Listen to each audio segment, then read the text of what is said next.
Alright, here we are, back again. Same old Sploon, different day, different country. Oh god, I forgot that was the day. I don't care. I don't care.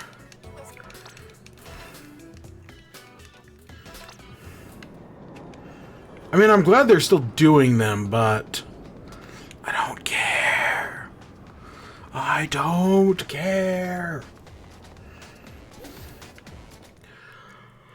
Oh my god. I'm a little ape.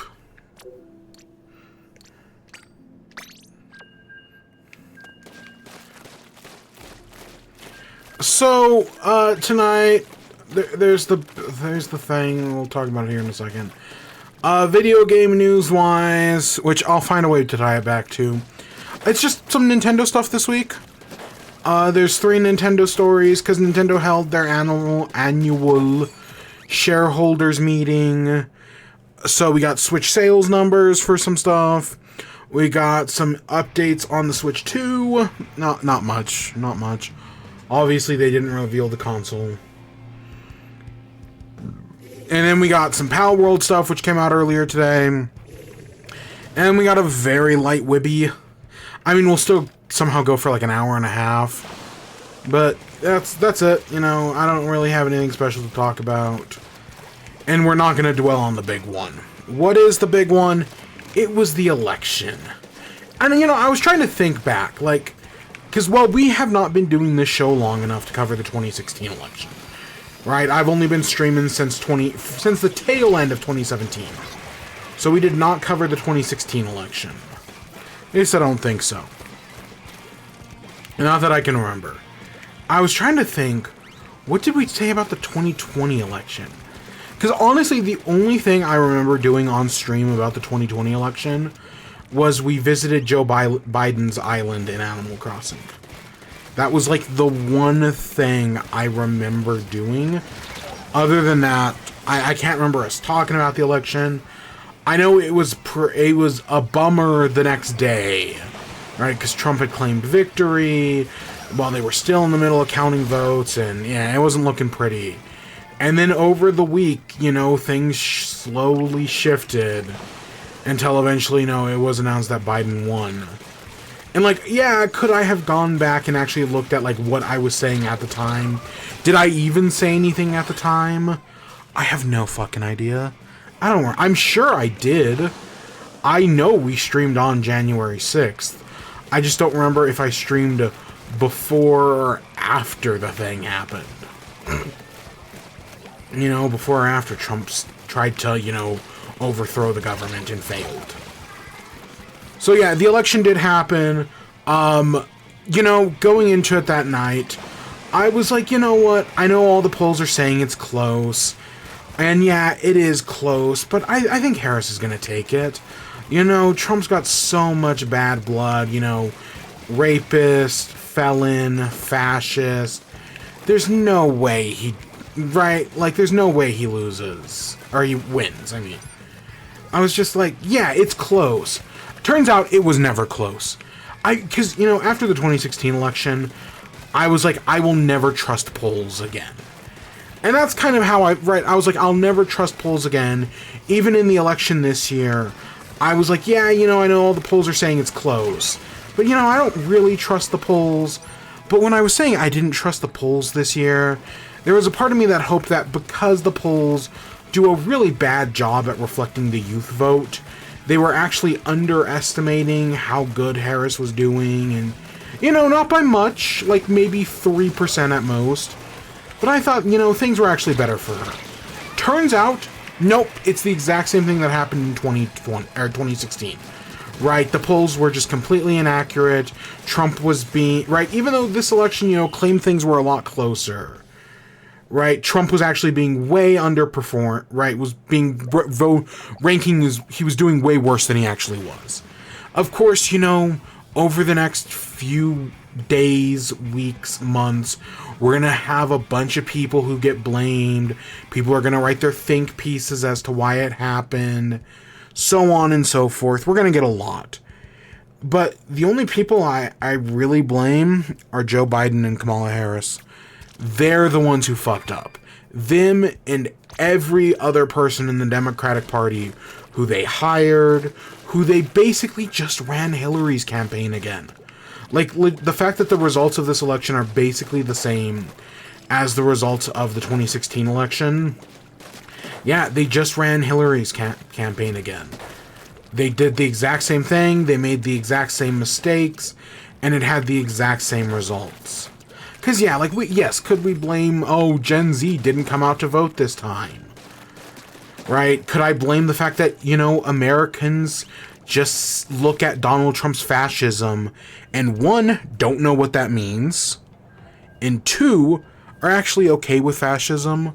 Like, there is a startling amount of people in America that either support Donald Trump's fascism or don't know what it means, and as a result, they have no problem with it.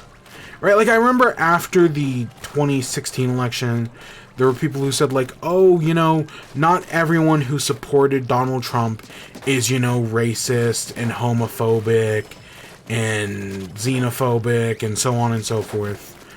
Right? Not everyone who supports Trump's are the phobics, but they're all okay with the phobics. Right? They have no problem with the phobics existing.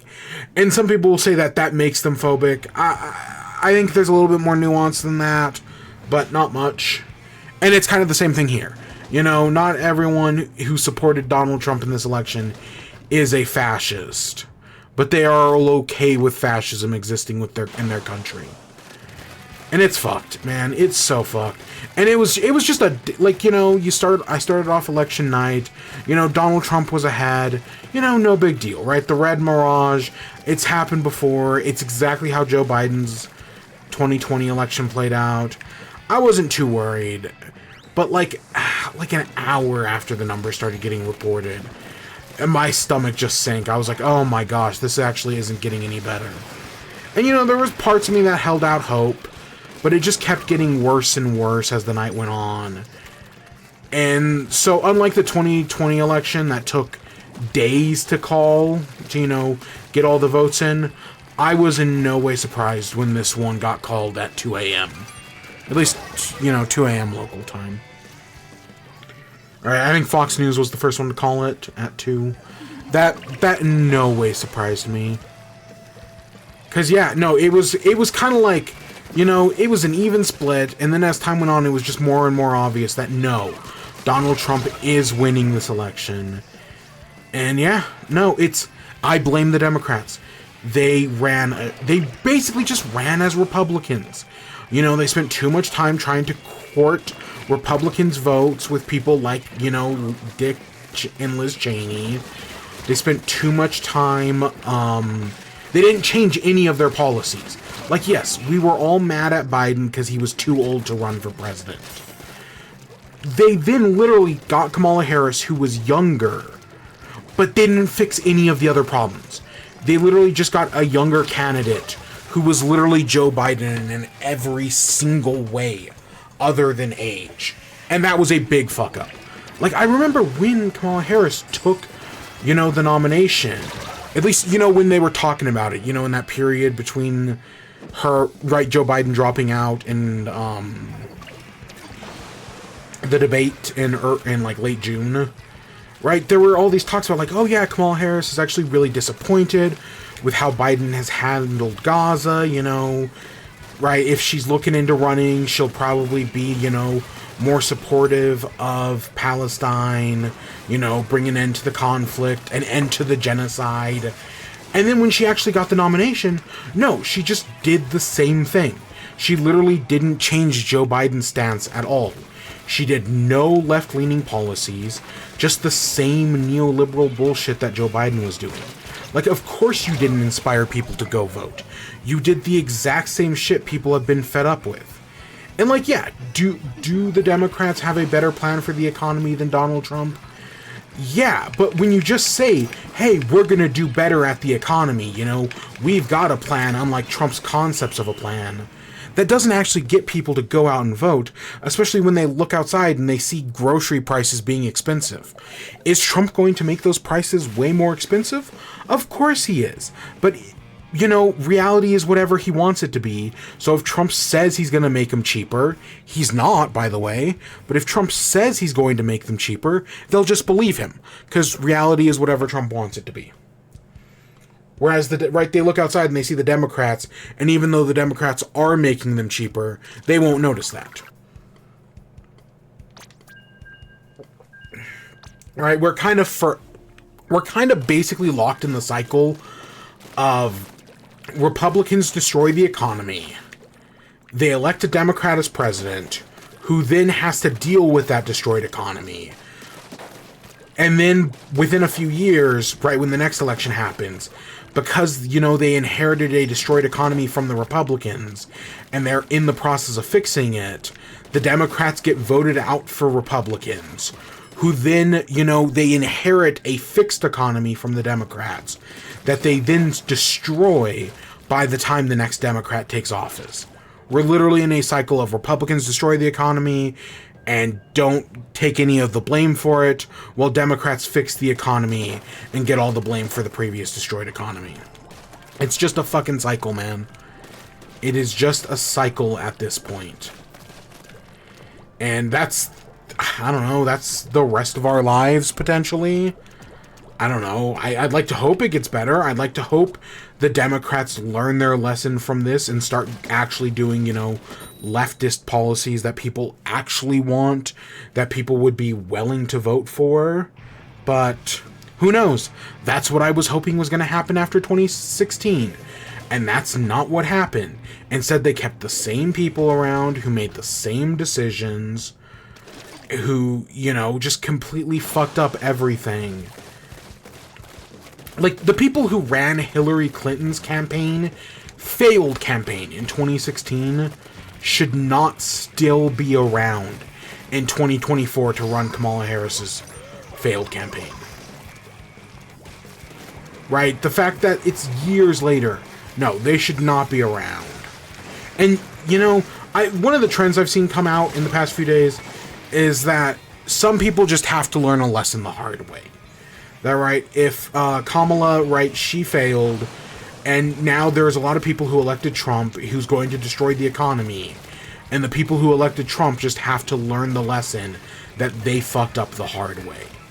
And yeah, that is true, right? Whether it's the Democrats on how they ran a campaign and the policies they picked, or it's the people who voted for Trump not realizing that Trump's going to destroy the economy because they don't understand how tariffs work, because Trump doesn't understand how tariffs work. Right? You gotta learn the lesson the hard way. The thing that sucks about that is that in the process of them learning the lesson the hard way, thousands, if not hundreds of thousands of people are going to die as a result. It's already happened once before. I mean, that was COVID. COVID killed thousands of people, sometimes on the daily. Like, there was a point in COVID where it was a 9/11 a day. And you'd think people would have learned the lesson, but nope. Trump got elected for another 4 years. So here we go. Man, it fucking sucks. This country sucks. There's the BoJack Horseman clip that's been going around. Like, you know, I knew it was going to happen this way, and yet I got my hopes up anyways. And yeah, that's exactly right. Like, I knew this was going to happen, and yet I got my hopes up anyways. There are no heroes. And is the country going to collapse? Like, I know back in July, we were making the jokes about, like, oh, this is the final 4th of July. American democracy is dead. Is American democracy dead? Probably not. I don't know. I've seen a lot of people come out and say, like, oh, Trump can't run for a 3rd term. The Constitution says he can't run for a 3rd term. That, right, Trump would need to amend the Constitution, and there's no way he can get enough support in the House and the Senate, or amongst all the states to, you know, change the Constitution. And it's like, yes, those people are technically correct that Trump can't run a 3rd term according to the Constitution. But what they don't take into account is the fact that Trump can just use the military to completely overthrow the government, overthrow the Constitution, eat it, and then do whatever he wants. Like, that's the part they seem to be missing. Is that, yeah, legally Trump can't do that, but he's the fucking president who was just granted presidential immunity. He can do whatever he wants. I mean, not within the law, but he can just use the law to break the law, and then he can make his own laws that allow him to do whatever he wants.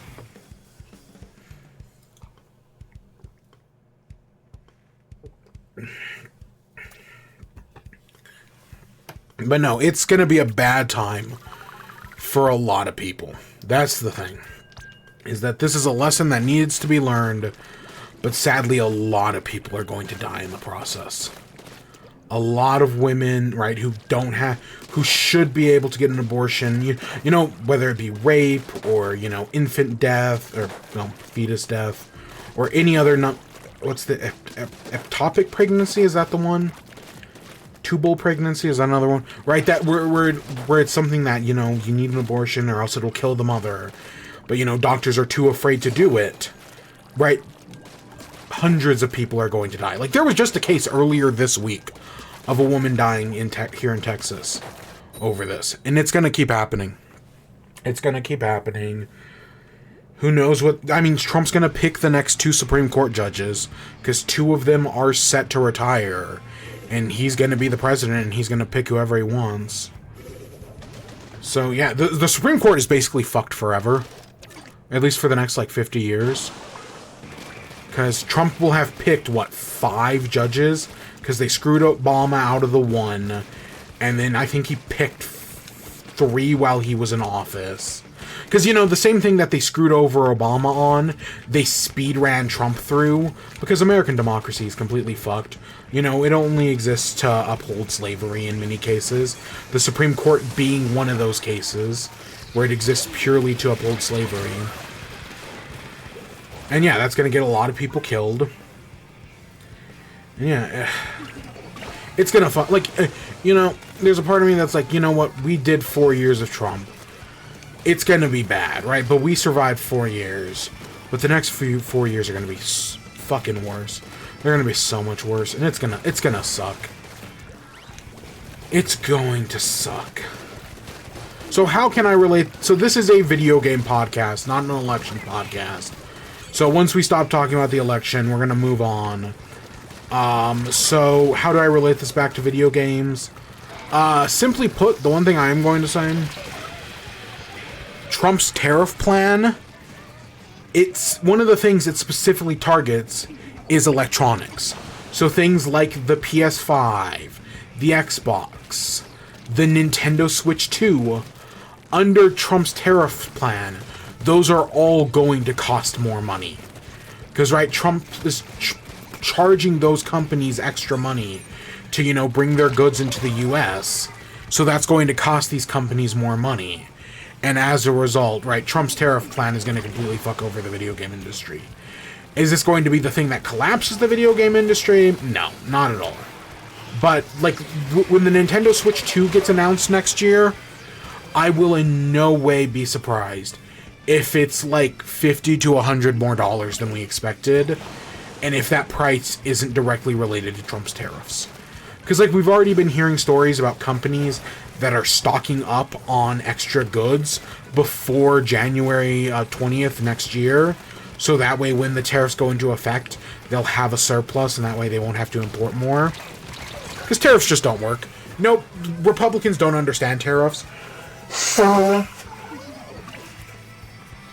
And the fact that if you go on Google, Google search results, the fact that what are tariffs is one of the most searched things right now really does show.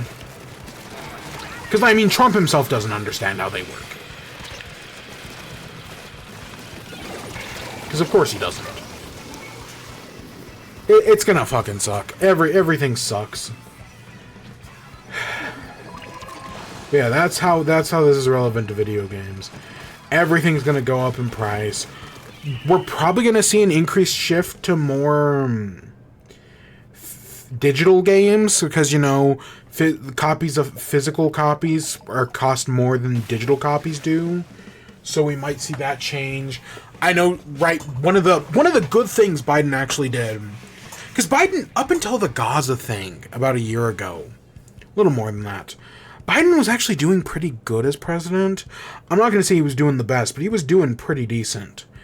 And one of the things he did was he passed the CHIP Act that, you know, brought jobs back to America, got Americans manufacturing chips for computer parts, so that way we can start building more stuff in the U.S. And Trump said he's going to repeal that act. Repeal? I think repeal was the word I was looking for. Right, he's going to undo that and stop that, you know, even though, you know, the Republicans are the parties of local Americans, of local manufacturing, even though, you know, the CHIP Act brings jobs to the United States. Nope, he's going to repeal that because it's something Biden did. And he can't have anything that makes the Democrats look good. Because that would be bad. Because fucking, man, we live in hell. Okay, hell is maybe too kind. I mean, do you think God stays in heaven because he fears what he created? There I go, referencing Spy Kids.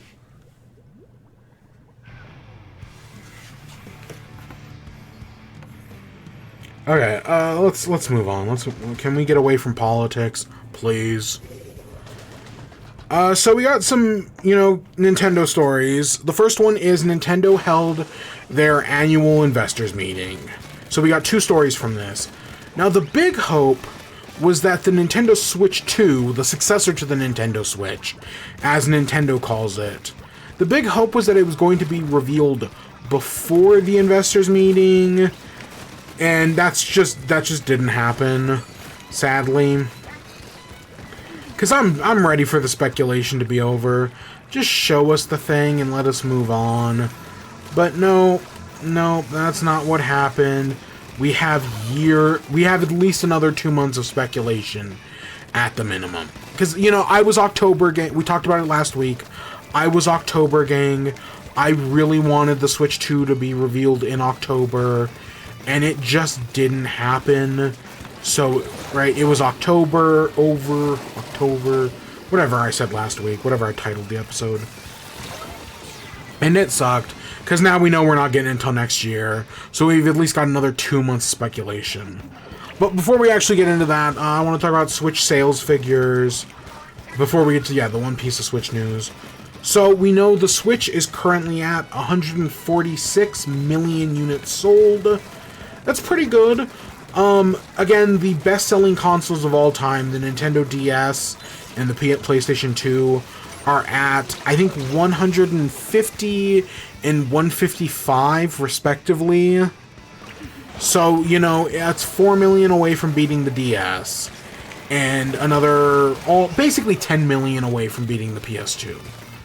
Because PS2 numbers are bullshit, but again, that's a whole story for another day. Do I actually think Nintendo's going to be able to do these numbers? Probably not. I mean, yes, if Nintendo starts putting some stuff on sale, then yeah, I totally think maybe they can actually hit some of these numbers. Because, you know, people will buy old product if it's on sale when a new product is out.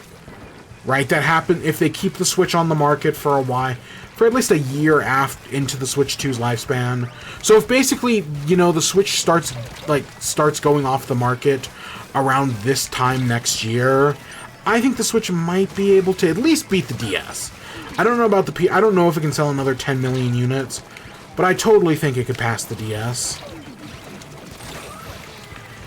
The Nintendo did have their predictions of like, hey, this is our hardware forecast.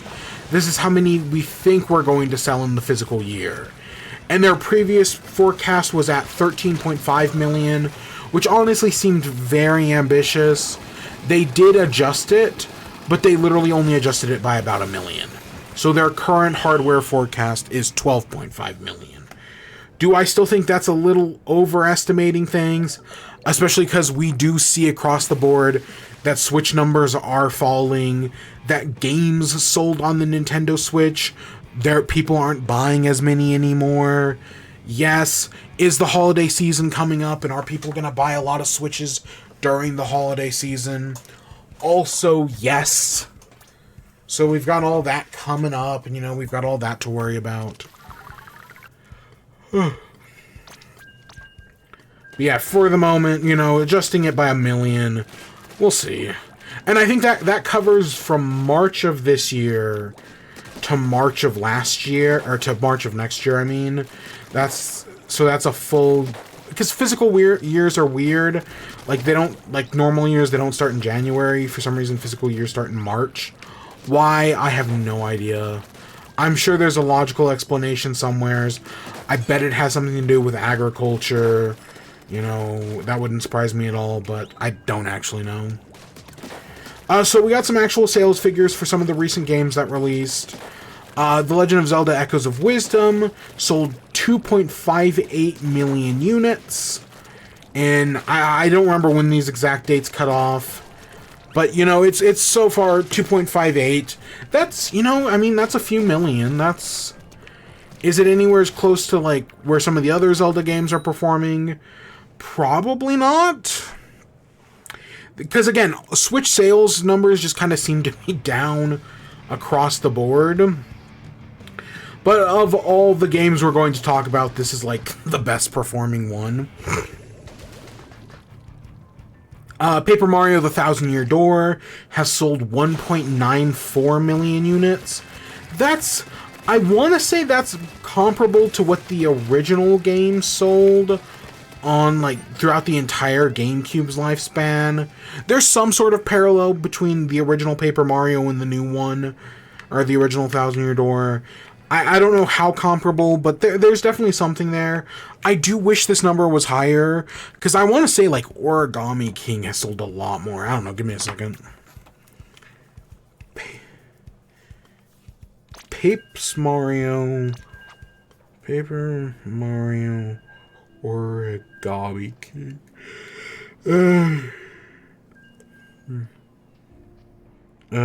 Price sales. Yeah, Origami King sold 3.47 million as of December 2022. So, you know, I was hoping it would be I know it's only been out for like a few months, whereas I think that was like the end. That was maybe a full year after release. Something close to that anyways. So, you know, I would hope the numbers would be a little more comparable. I mean, I guess close to 2 million isn't bad. I mean, anything... I know the Switch has like 100 games that have sold over 1 million. 1 million is nothing to sneeze at. But, you know, I guess I just thought... I guess I hope it would be a little higher. Because, you know, people are... You know, there's a lot of people who want them to make old-style Paper Mario games. And if Nintendo sees that, oh, well, the remake of Thousand Year Door didn't actually sell that well, then they're not going to make another one like that. That's just the concern, right?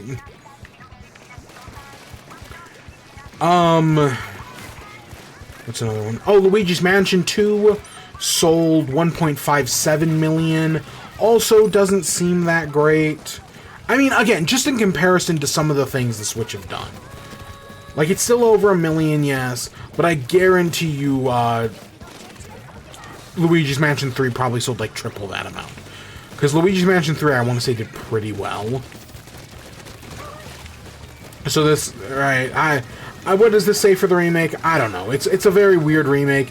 It was definitely an overpriced remake. Right, like, they should not have sold it for a full 60. But they did, because they're Nintendo. We got updates that all the Pokemon games combined. So if you combine every Pokemon game on Switch, Let's Go Pikachu and Eevee, Legends Arceus, Sword and Shield, Diamond and Pearl, Scarlet and Violet, if you count all of those games together, then Pokemon has sold 99 million units on the Switch. That's crazy. Like, I know Sword and Shield sold very well. I know Scarlet and Violet sold pretty well. I want to say the Diamond and Pearl remake surprisingly sold very well. I wish Arceus had done better than the Diamond and Pearl remake. It didn't. but the Diamond and Pearl remake actually did like crazy good. I know Let's Go Pikachu and Eevee was in the top 10 Switch games, and for like the first like 2 or 3 years until Sword and Shield came out, and even probably a ways after Sword and Shield came out. So yeah, none of these sales figures surprise me. You know, it's Pokemon. Pokemon. There was a story that I don't have on the docket here, but it was basically something along the lines of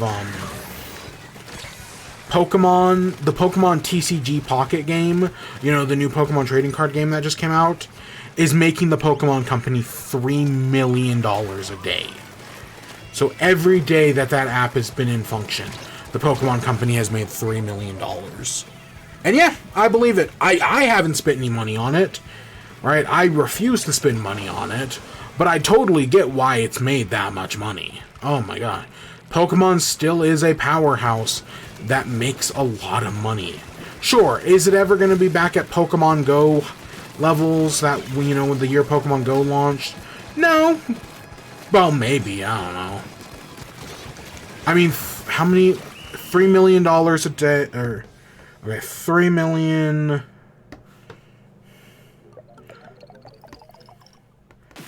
How many would it take... It would take what? It would take what? At that rate, assuming that rate stays, it would take what? 3 years to make 3 billion.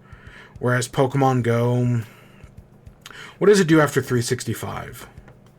Yeah, so basically, if the game continues to make $3 million a day, which is kind of disgusting because it's basically just loot boxes and NFTs and gambling, it's kind of disgusting. But if it continues at that rate for a full year, it'll make over $1 billion. That's fucking crazy. That's fucking crazy, man.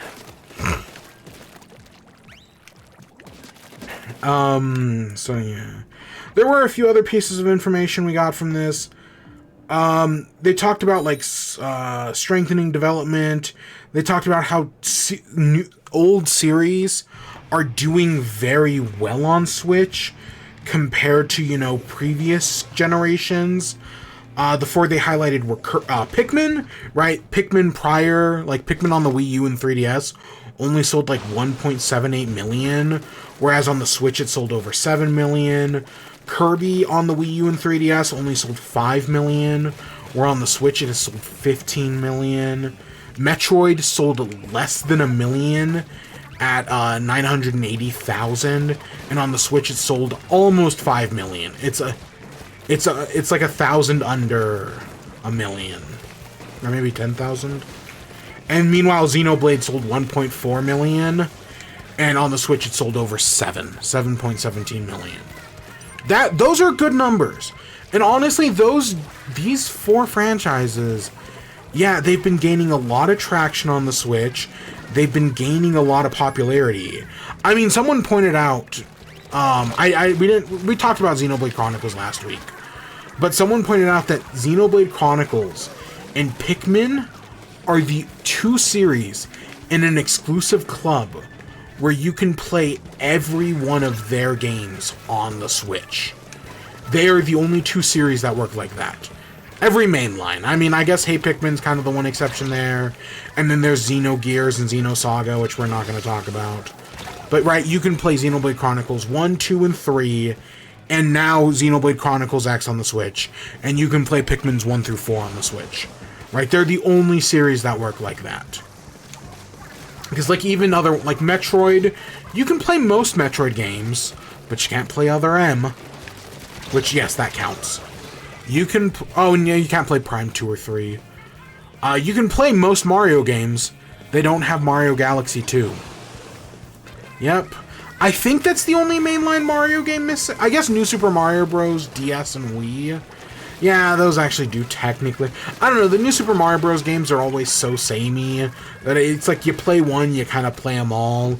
Even though DS and New Super Mario Bros. 2 are actually kind of different.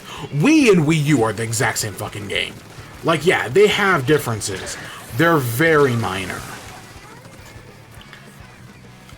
Zelda, oh god, there's so many Zelda games missing on Switch. Animal Crossing only has the one game, obviously. And that's just not what type of game Animal Crossing is. Right? Splatoon, technically not the first one. I don't know, it's just a very interesting club that, you know, that you wouldn't really think about. But now that it has 2 members, that kind of gives it some significance. You know, it's like the EGOTs or the people who host SNL 5 times. Where it's like, oh yeah, these are these, you know, kind of exclusive clubs that aren't as exclusive as you think they are. It's just interesting. But yeah, no, I'm glad Metroid, Kirby, Xenoblade, and Pikmin are all kind of gaining ground on the Switch.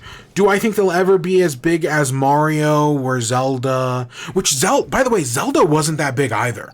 I'd be curious to see what Zelda's... Because Zelda's done okay, but I feel like Zelda's big numbers... Zelda really only blew up as, like, one of the greatest franchises on the Switch. Yeah,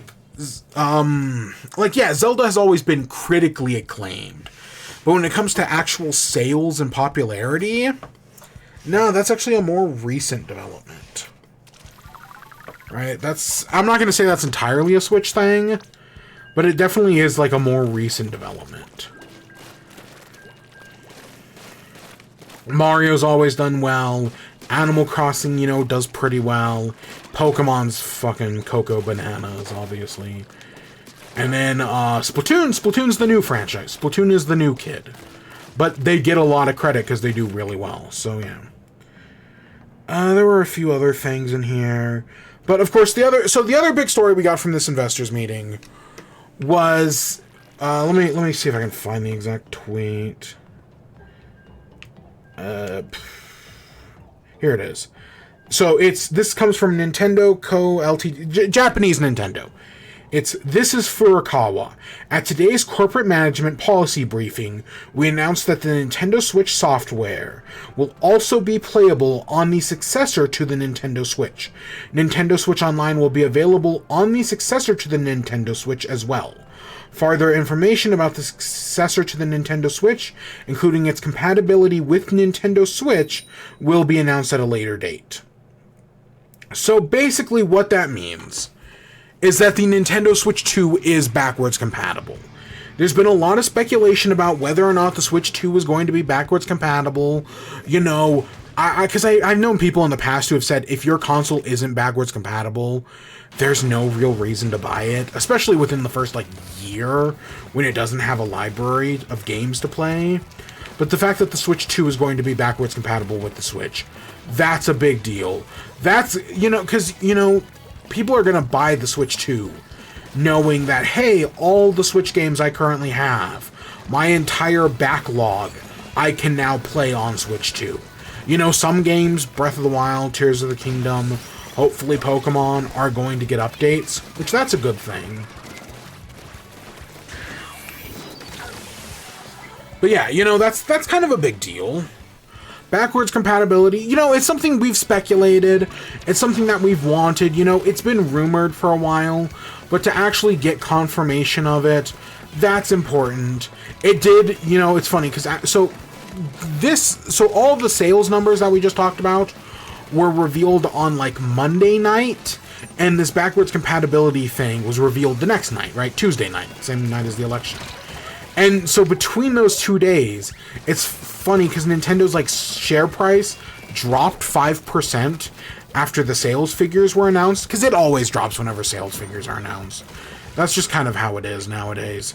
And then immediately, with the second they announced this backwards compatibility thing, it shot back up 5%. So right, Nintendo basically broke even in the market. They went down a few, and then a day later they went back up a few. But yeah, no, I think this is a good thing.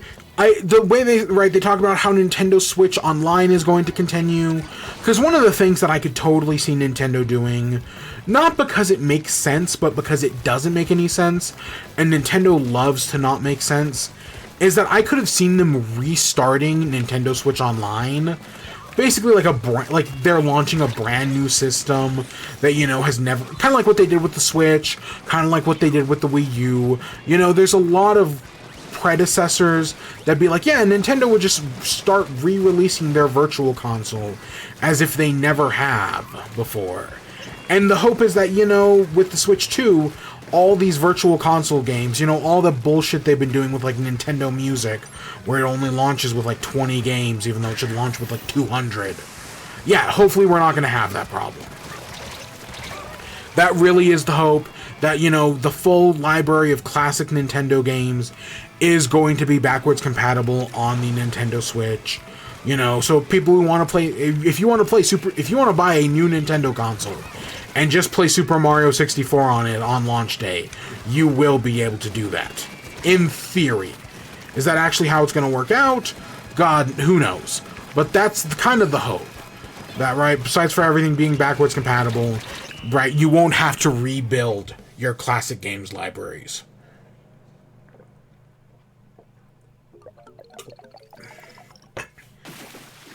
But we'll just kind of have to wait and see how they actually do it. Because, right, the idea of waiting another 5 years just to get back Game Boy games sounds miserable. But it's Nintendo, man. Anything's possible. They're weird. They're stupid. They could do anything they want. Oh. They're Nintendo, baby.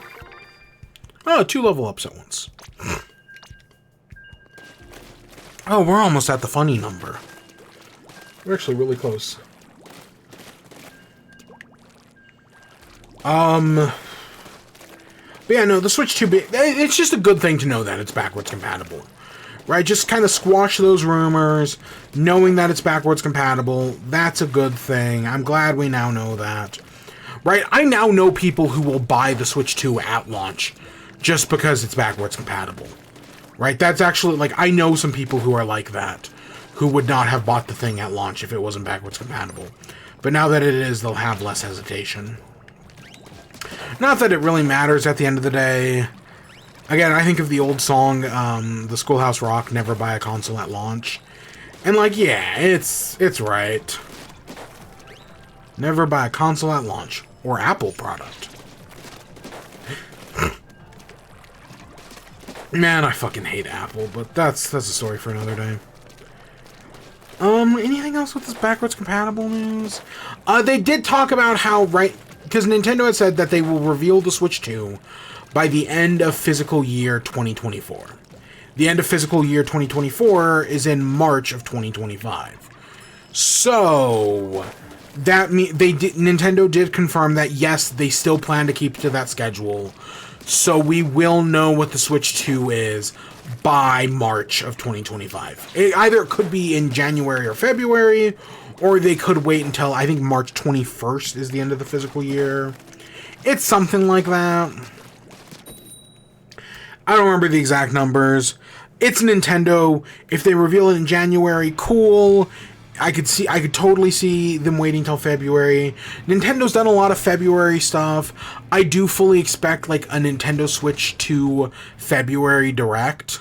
I totally see something like that happening. I predicted it in our big Nintendo Switch 2 predictions video. So I could see that being the case. That wouldn't surprise me at all.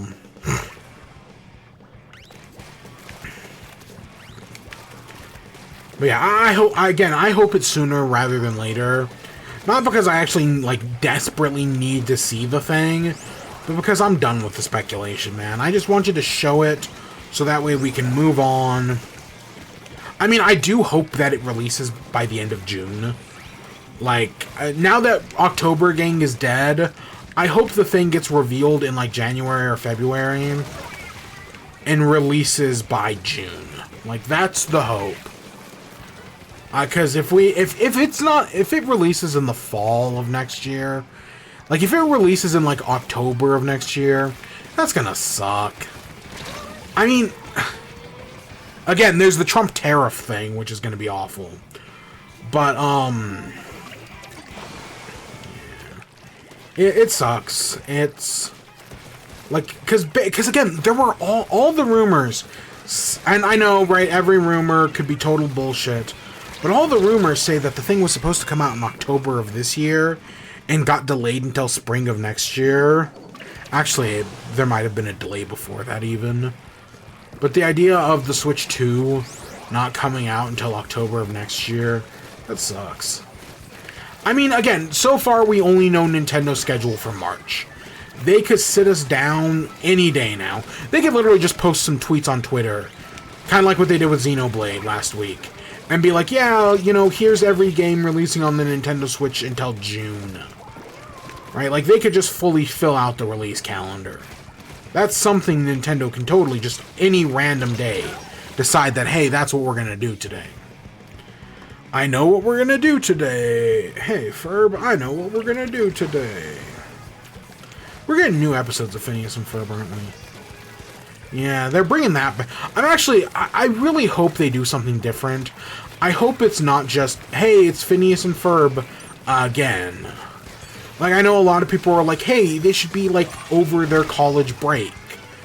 Right? Like, the summer during college, or something like that. And I think that's a very fun idea. I really like that idea, honestly. But we got our first poster for the new Phineas and Ferb. And, yeah, no, it just seems to be classic Phineas and Ferb. I'm less interested in that. I don't know, I'm only thinking about because of the Wizards of Waverly Place stuff, which we will talk about. I have watched the first 4 episodes. We'll talk about that in a little bit. I guess let's talk about the next thing. So, a while ago, it was announced that the Pokemon Company, Creatures Inc., Nintendo, was suing the developers of Palworld Pocket Pair over what we thought was going to be copyright infringement, because it really did look like they were infringing on copyright with some of those pals. I mean, have you looked at some of those designs? But no. Instead, it was patent infringement. And at the time, there was a lot of speculation like, hey, what does this mean? What were the patents that were being infringed? And we now have some more information. So I'm just reading off Wario64's Twitter here. Pocket Pair, the developer of Palworld, details patent infringement lawsuit from Pokemon Company / Nintendo. They detail the 3 patents infringed. They seek the injunction against Palworld, and they want a payment of 5 million yen plus late payments damages to the Pokemon Company and Nintendo. So what does that all mean? Well, let's break it down step by step. So the first thing is 3 patents that were infringed. What were these 3 patents? So it's important to note, all of these patents were filed this year. This is not just these were all filed after Palworld had been released, right? This is something Nintendo patented later, and now are retroactively suing Palworld for breaking them. Even though, in my opinion, Nintendo should not hold these patents at all.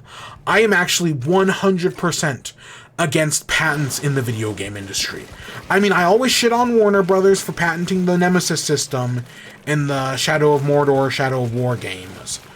I don't think oh, well, you like Nintendo. Yeah, fuck Nintendo. Fuck the Pokemon Company. These are not patents they should have. They are not the first company to do this. They should not have exclusive rights to this. So what were the 3 patents? Well, just to put them simply, the first one is the one we all knew was coming, which was they basically copyrighted throwing a ball to capture a character, which again is not something that games like Dragon Quest, is it 7? Did that first, right? Like, that's not a thing that's original to Pokemon. Might have been Dragon. It was one of the Dragon Quests. I think it was 7 or 6.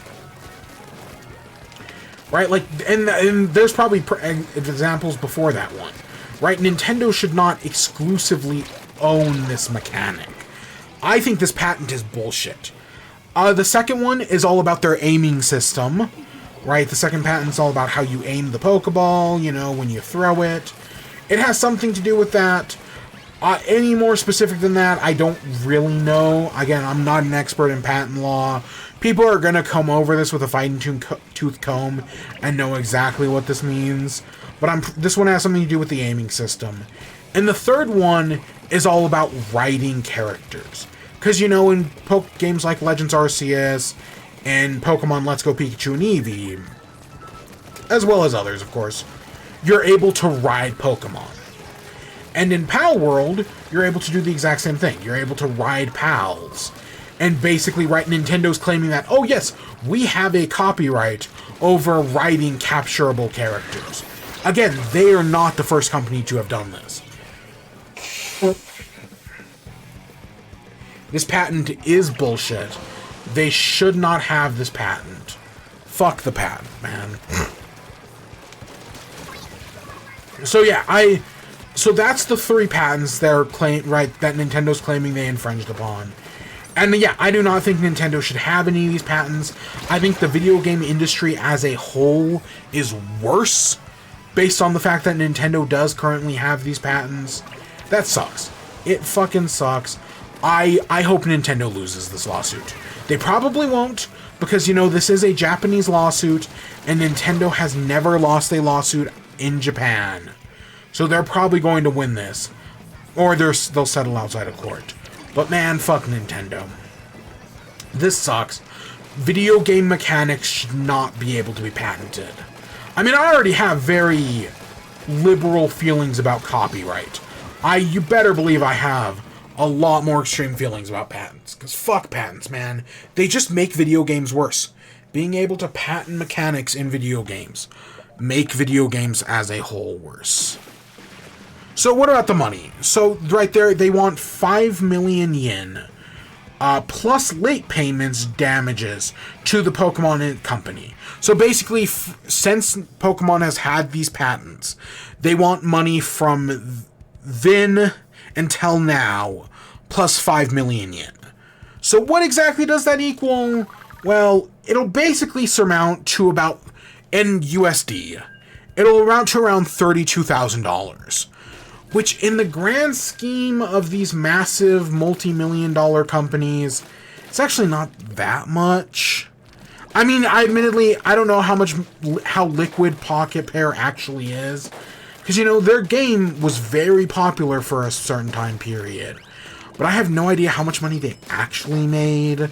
You know, if they had debts to repay. And I have no idea where they actually are when it comes to liquid. But it's still, you know, that's... Like, for an average Joe Schmo, like, if Nintendo decides to start going after indie games, and, you know, goes after games like Cassette Beasts and... what's the other one? Cassette Beasts and Temtem? Temtem is the one I'm thinking of. Right, that could totally ruin those smaller developers. Palworld is also technically a smaller developer. So yeah, this could completely fuck them over. I don't know. We'll just have to wait and see. Again, with lawsuits like these, it's totally possible that they get settled outside of court. You know, I've seen it happen multiple times. But yeah, Nintendo is completely in the wrong here. Fuck Nintendo. I don't care if they have a patent. They should not have a patent. Fuck that. Yeah.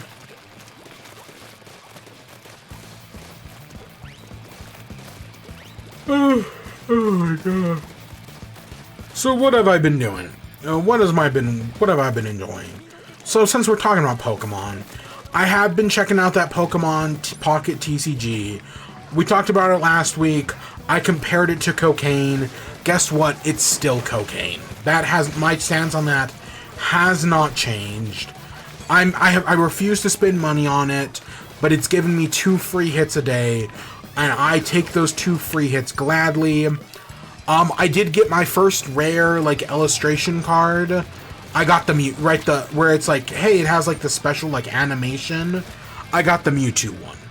I opened a Mewtwo pack, and yep, sure enough, I got the rare Mewtwo card.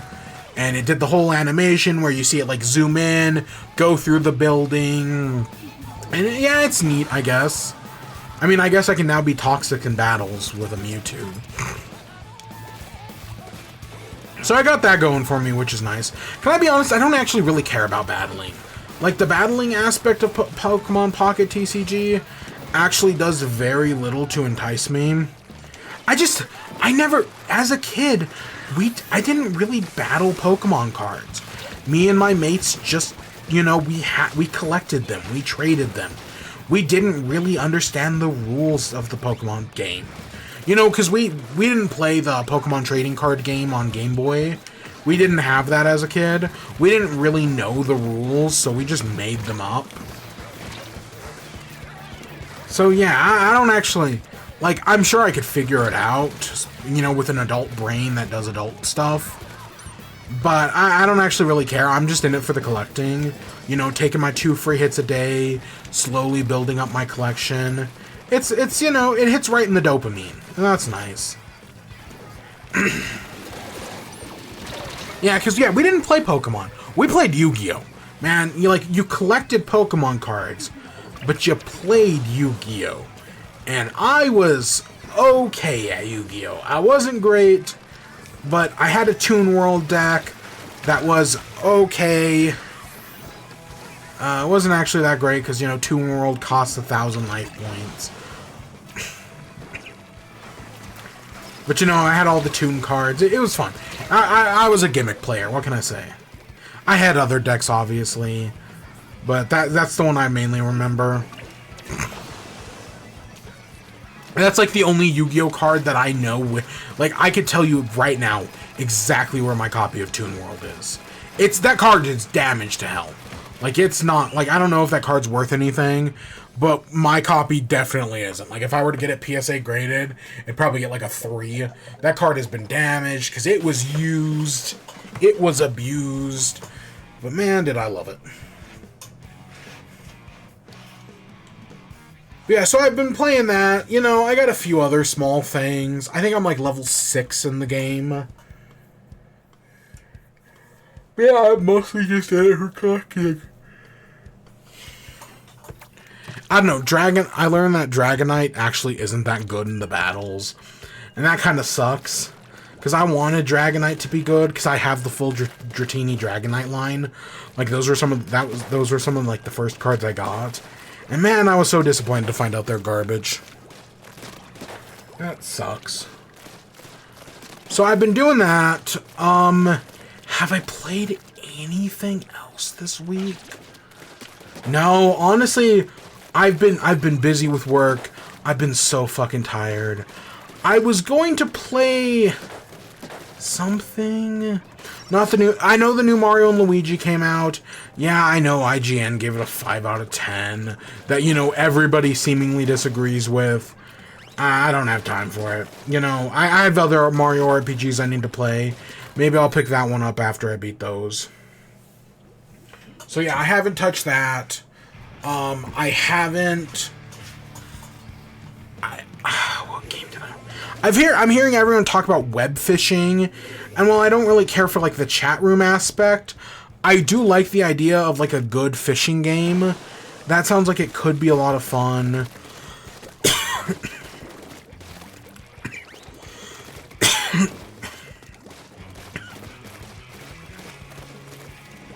And there was a story in the news today, actually, where basically, right, it's like a fishing game, and you know how, like, in Splatoon we have our, like, little banners?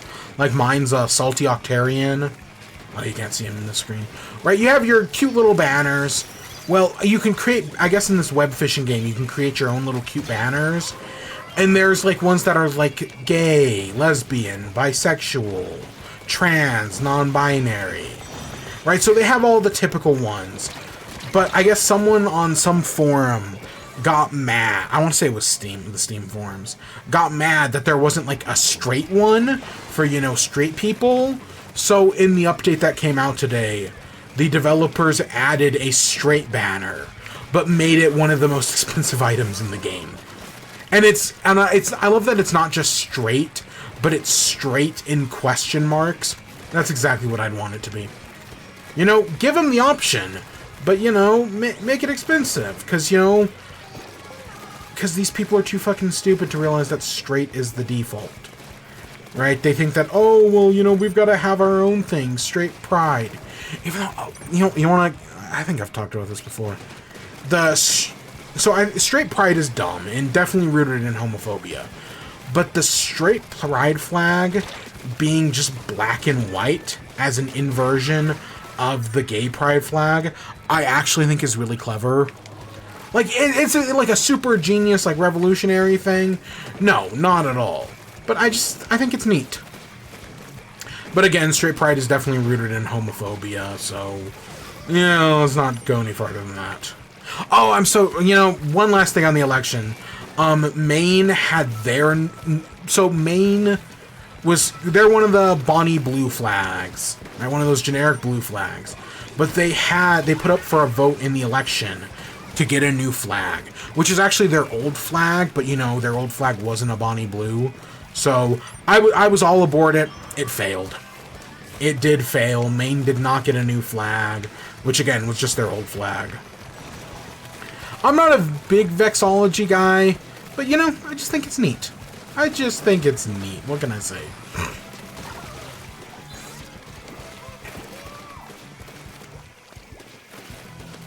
I don't know. Yeah, whatever. So I don't think I played any other video games. There was something else that I wanted to play. Oh. I don't remember. I know there was something that I just didn't get around to. Because I don't play video games anymore, man. I should, but I don't. Because I'm the worst. So, I haven't seen any movies. I don't even know if anything came out this week. I'll be honest, I don't even remember. Let me see. What came out? Let's see. The Best Christmas Pageant Ever, which I've actually heard is okay. I've actually heard good things. I don't care about Absolution. I've heard Here is a boomer movie. Like, younger... Like, it seems to not be very popular with critics or audiences. But if you're, like, a baby boomer... Like, an actual baby boomer. Like, someone who's, you know, like, 75 years old. You're going to love that movie. I've heard that's, like, its core audience. Don't care about Heretic. Don't care about Conclave. Haven't seen Venom. Don't care about Smile. Don't care about Terrifier. I still want to see The Wild Robot. I'll get around to it. And I'll probably also get around to Venom one of these days. I don't know. The next big thing I can think of is I know Wicked and Gladiator 2 come out in a few weeks. And I was thinking, like, they both come out on the same day. And I was like, oh, maybe I'll do another double feature. Because, you know, when I did the Barbenheimer double feature, I had a good time. I've already seen some people claim that Wicked and Gladiator 2 is the next Barbenheimer. I'm just going to be very clear here. There is no next Barbenheimer, right? Barbenheimer was a specific magic that can only happen once and never be recaptured again. And everybody's effort to recapture it only results in greater failure. Stop comparing everything to Barbenheimer, right? I know the whole thing about lightning only strikes the same place once, right? Or what is it? Lightning never strikes the same place twice. I know that's bullshit, but sometimes you just can't recapture the magic. Stop trying to force it. But with that being said, I was still like, maybe I'll go see Wicked and Gladiator 2 at the same time, right? One after another. They're both 3-hour movies. Gladiator is, I want to say like 245, and Wicked is 250. Fuck, man. Fuck. I do have to also rewatch the first Gladiator. It's been a long time. Because I do kind of want to see Wicked. I don't know. I'm a musical guy, right? As I get up there in age, I've gotten more into musicals. Not to the point where I actually go on Broadway, you know, I just wait for the local shows to come here. Or, you know, for the traveling shows to come here. But I've seen some good stuff.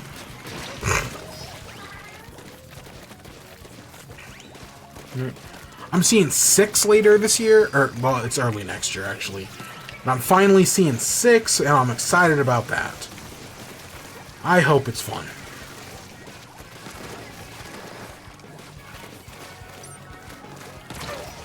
But yeah, where was I going? So yeah, I haven't seen any movies. The only TV show I have watched was, so right, last month, it was like the very end of last month, the reboot for Wizards of Waverly Place released on Disney Plus. And growing up as a kid, I was a fan of Wizards of Waverly Place.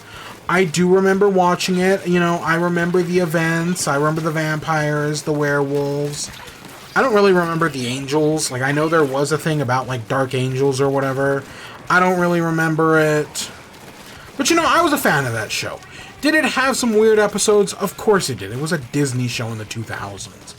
But I have a fond memory of it. I remember really liking it. And so when they announced... Yeah, like, I know that... You know, I say that, but I was also a fan of Ned's Declassified as a kid. And there's been all this drama, right, from whoever played Mo. Was it Mo? Whoever played the girl on that show, like, wanting their show to get rebooted and Nickelodeon just keeps refusing. But, you know, Wizards of Waverly Place is, like, one of the ones where it's like, yeah, you know, I'm glad it's coming back. It's clear that the people who were starred on the show back in the day are super passionate about it, right? They still have a fan base. They're still excited to do it. Watching the first episode again and seeing Justin and Alex again, right, Selena Gomez and David Henry, just kind of slip back into their roles. They did a great, right, they recaptured the characters perfectly. It's like they never left. They're clearly, right, based on just, I've only seen the first 4. I think 9 episodes have been released so far. Because I actually think, like, unlike other, you know, modern TV streaming shows, where they only release, like, 8 episodes per season, I actually think this is like a full TV show with like a full 20 episode season, but they've only released the first 9 so far. As far as I'm aware, I could totally be wrong about that, but as far as I know, it's a full TV show. But yeah, they're clearly, right, based on the first episode, right, it's Justin, he's failed out of Wiz Tech, he went to the suburbs of Staten Island, he got a wife who's Discount Harper. I actually think the actress does a good job. She's very New York, but I don't mind that at all. He's got 2 kids, right? One kid is obviously just him again, right? It's just Justin. The other kid is very obviously Max. And then there's the girl Billy, who Justin is training at Alex's request, and it's clearly just Alex. Like, they literally just recreated the dynamic of the old show, but now it's got, you know, the new generation. And I don't mind that. I know some people want to see the concept expanded and evolved upon. Maybe they'll do that. Maybe they won't. We'll just kind of have to wait and see. But what we've got so far, I don't mind. I don't mind at all. The first 4 episodes, I like their use of practical effects in the first 4 episodes. You know, they summon like a Flurgan. You know, they summon like a Beholder, but with like feet. And it's fully a practical effect. It's a guy in a costume. And it's like, yeah, I like seeing some good old practical effects. Like, do I know it's fake? Obviously. But oh man, does that bring me back. Seeing the wizard lair again. The the spells that are very fun and creative. Of course, there's CGI, but the original show had CGI. You know, it takes me back. I'm glad that, right, because in the first episode, it's like, oh yeah, Justin never told his wife and kids that he's a wizard. So, right, in the first episode, it's like, oh, it's a big secret. The kids find out. The second episode's about the kids wanting to tell the dad and Billy trying to stop them because she'll get in trouble. And then, you know, I'm glad that they don't spend, like, the entire season, like, oh, is he going to tell them? Is he not going to tell them? I'm glad that, like, basically by the end of the second episode, everybody knows. I am disappointed that in, like, the 3rd or 4th episode, they have a friend, the Justin one. I don't remember any of the younger kids' names. But I remember this girl's name. The older of Justin's 2 kids has a friend named Winter. And by the end of the like, 2nd or 3rd episode, she knows what wizards are. And I kind of feel like that one, they rushed a little bit too quickly. Like, I get it, right? Oh, Billy's new to the... Right, she's grown up in the magical world. She doesn't know that she's not supposed to tell people. Because, you know, it's against wizard law or whatever. And, like, I get that, but... Because, I feel like this show is kind of just going to throw out the rules of the original show. Because, you know, in, like, the original show, you can't tell non-wizards about it. You know, in the original show, I mean, of course, you know, Alex always broke the rules and used magic at school. But, right, just because Justin shouldn't have his magic because he left the wizard world. And right, the dad had to give up his magic to marry a mortal. Why didn't Justin have to give up his magic to marry a mortal? That's a question they're just not going to answer. And that brings me to the big thing that I'm waiting for the show to reveal. Because they're going to have to eventually, right? If Justin's a wizard... Because in the original show, the dad gave up his magic to his brother in order to marry the mom. But, you know, their kids are still wizards. Why aren't Justin's kids wizards? Right? Like, he's still... Like, even whether he got it, how he got his magic or not, doesn't really matter. Right? Because I know he has the head of WizTech's magic. The semantics aside, shouldn't his kids have magic? Why don't his kids have magic? I'm sure they'll get into that eventually. Because you still have all the stuff about the family wizard competition. Because it's clear that Alex doesn't have any kids. And I don't even know if Max is gonna... Like, they mentioned Max in the first episode. That he's like a millionaire who runs like a bunch of sandwich shops. I don't know if Max is even going to show up in this show. I can't remember the actor's name. I want to say Jake T. Austin, but that's probably not correct. I don't even know if she's going to show up in this show. I don't know who... Like, I know the dad's definitely going to show up at some point. And I'm sure the girl who plays Harper is going to show up. Right? Selena Gomez has showed up. And I'm sure they're going to get one or two more people. Probably, maybe. I don't know if they're going to get the mom. I know somebody went to jail at some point, or got in trouble for drugs, or something. Right, with all these Disney shows, you know, something happened to someone someplace. They're not going to bring back Dr. Bridget Mendler. You know, she's busy sending rockets to space. She's not going to come back and do some Disney show. You know.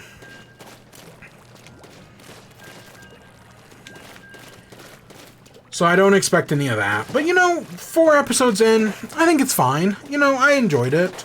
Am I going to watch the... I think there's 5 more left. Am I going to watch the next 5 and then, you know, wait and see if any comes back? Yeah, probably. Do I think they recaptured the spirit of the original show? Yeah, basically. I still think, right, David... It's going to suck not having Alex, because, you know, Selena Gomez and David Henry are really the heart of the original show. Like, they're the characters that really matter. And not having them, and right, only having one of them, that's definitely going to take away something. I'm sure the new kids will grow on me. I do, like I said, I really like whoever's playing the mom. I think she's doing a really, right, she's kind of getting adjusted to all this magic bullshit. I think she's doing a good job. I like her. I'm sure the kids will grow on me, Billy and the other 2. Mini Justin and Mini Max. I don't know. I hope they do, you know, interesting and crazy things later on. Like, I hope that happens eventually. But I'm patient. I can wait.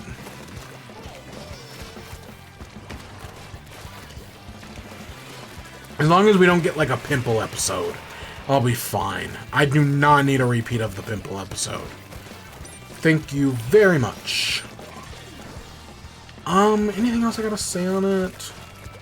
Nah, I think it's fine. I think it's fine. Is it one of the better reboots, sequels, continuations? I don't know. I don't really watch... Like, I did not watch Fuller House. I did not watch, Girl Meets World, or whatever that one was. I'm sure there are other examples. Not counting Better Call Saul, because that's not the type of show we're talking about here. Even though Better Call Saul is fantastic.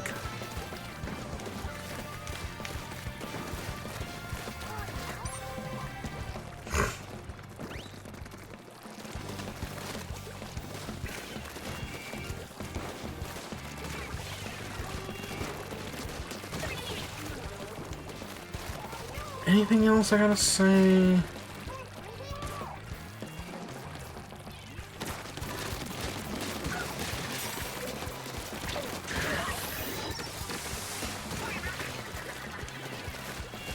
I can't think of anything else. And have I been watching anything else? No. Or again, nothing else that I can think of off the top of my head.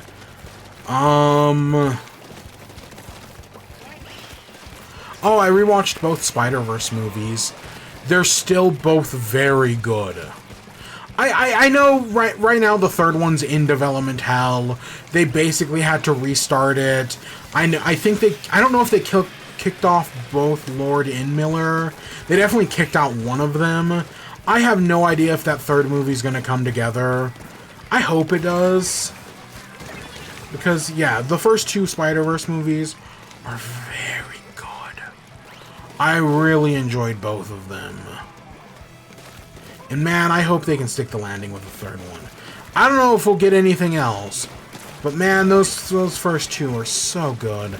I just hope they can pull it all together. I don't know. I know the second movie was also kind of like a development nightmare, you know, of overworked, underpaid staff and tons of other bullshit. So I hope something comes out, and I hope the staff isn't tortured to hell, but we'll see. But no, I do really enjoy them both. I don't know, I just have a Spider-Man kick right now, I guess. Kinda want to play the games again, but I don't think I will. We'll see. I think that's it. I think that's all I got for tonight. I'm tired. We've been doing okay. We won a few matches. I'll be honest, I've only kind of been paying attention. I think that's all I got. Let's, I guess, take us to the outro. So what's coming up in the next few weeks? I don't know. Oh, God, we're almost at 1 million. Yeah, is it 1 million? I think it's 1 million. I've been waiting to get to this number for so long now. We're almost there. I'm excited.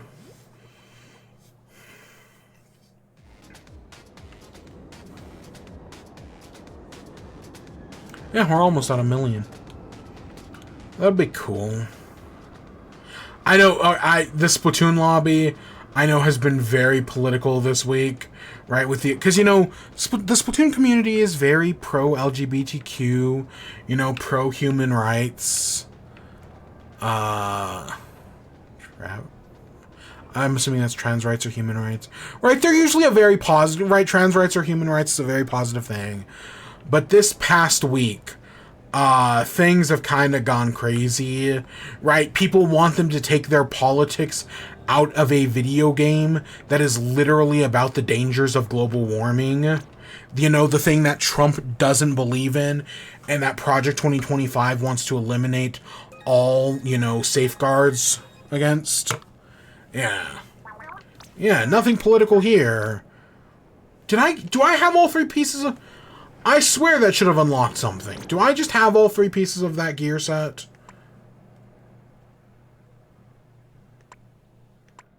No, I don't. Are these... Is this cuddle? Oh, that is cuddle gear. Okay. So I'm missing the hat. Because that's a different thing. That's this thing. I didn't know these were cuddle gear. Because most amiibo gear are amiibo. Huh, I'm surprised these things are cuddle gear. I'm amazed it didn't give us the other one. I for sure thought it would have given us the third piece. Huh, strange. Because that's the only one I'm missing. Other than that, we've done all the new amiibos.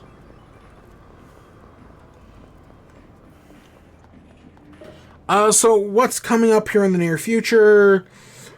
Beats me. I'm surprised Game Award nominees haven't been announced yet. I was thinking about that, I think, yesterday. I'm really surprised that, yeah, we don't know who's nominated for Game of the Year. Oh, I didn't mention it earlier. I meant to mention this when we were talking about Nintendo Switch sales.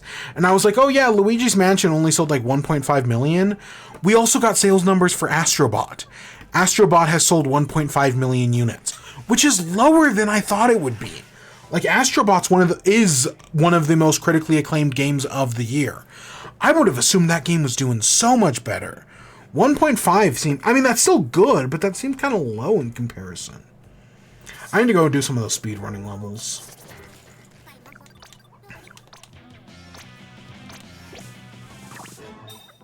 See, opening these packs of cards just doesn't hit the same. I can get an apple juice box. Holy crap, that was an expensive apple juice. Oh, I shouldn't have bought that. I'm not gonna buy that. Why is apple juice so expensive? Ooh.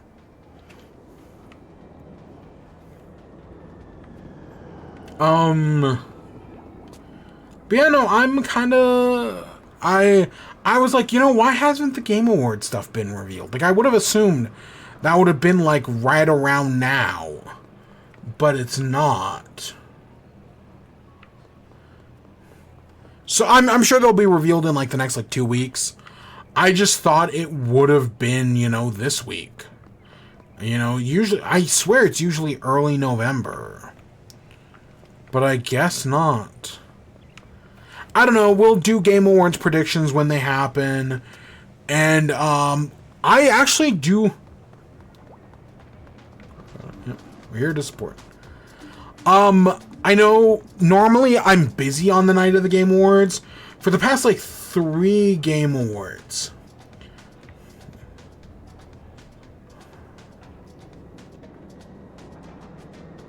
I don't care if you talk about religion. I mean, I know some people do, but I don't. What was I saying? Normally I'm busy during the Game Awards. Like, normally it's one of those... Like, of the past, like, 4 Game Awards, I have been busy for, like, 3 of them. But I'm actually not busy for the Game Awards this year. Normally I have something planned, you know, first week of December when they happen normally. I've got nothing this year. So I might actually stream the Game Awards this year. Probably won't, because the Game Awards, you know, are a fucking slog to get through. But you never know. Maybe I will. Literally anything is possible. I don't know. I loved what we did for Summer Games Fest, where we just watched them at double speed. That actually worked, like, really well. And, like, we could just do that again. I don't think we will, but we could. I don't know.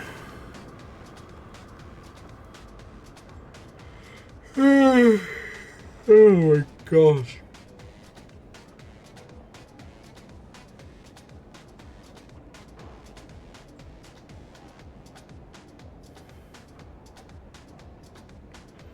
So yeah, I think that's all we've got for this week. We'll be back next week with more Splatoon, probably. And yeah, we'll just continue on. Have a good time. Ugh. Tired. I'm gonna think I'll take the train to Sleepy Time Junction. Oh. Do I have tired? Oh yeah, that's kind of tired. I know that's bored, but that's kind of tired. Ugh. Oh, and I got no food stuff this week. I just realized that. So yeah, I think that's where we're going to end off. So I hope you all enjoyed. Stay tuned for more. Until next time. Peace.